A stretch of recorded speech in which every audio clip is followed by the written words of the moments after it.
আর খালেদা জিয়া বলেছিল যে জোড়াতালি দিয়ে পদ্মা সেতু বানাচ্ছে, কারণ বিভিন্ন স্পানগুলি যে বসাচ্ছে তো ওরা ছিল তার কাছে জোড়াতালি দেওয়া। তো বলছিল জোড়াতালি দিয়ে পদ্মা সেতু বানাচ্ছে, ওখানে চলা যাবে না, চলে ভেঙে পড়বে। আবার তার সাথে তার কিছু দোষরাও। তো তাদেরকে কি করা উচিত? পদ্মা সেতুতে নিয়ে যে ওখান থেকে পদ্মা নদীতে টুস করে ফেলে দেওয়া উচিত।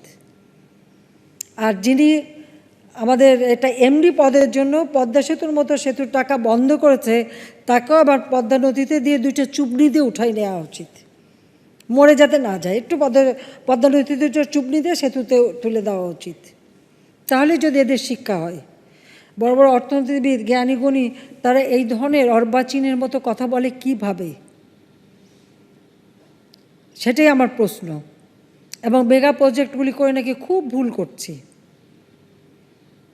তারা এসে বসে থাকে আর আমার তৈরি করা সব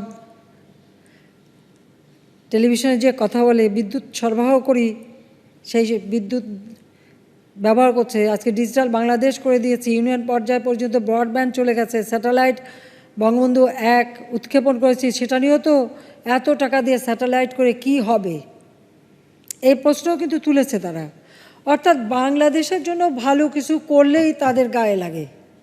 কেন? তাহলে তারা কি এখনও সেই পাকিস্তানি সামরিক জান্তাদের পদলেহনকারী খোসামদি তোষামদি দল? গালিটালি দিই না, দিতে দেওয়ার রুচিও নাই, তবে একটু না বলে পারি না যে পাকিস্তানি হানাদার বাহিনী যেভাবে বাংলাদেশের মেয়েদের উপর নির্যাতন করেছে, গণহত্যা চালিয়েছে, অগ্নিসংযোগ করেছে, পোড়ামাটি নীতি নিয়ে বাংলাদেশকে ধ্বংস করতে চেয়েছিল, সেই পাকিস্তানিদের পদলেহনকারী সারমেয়র দল এখনও বাংলাদেশে জীবিত। এটাই হচ্ছে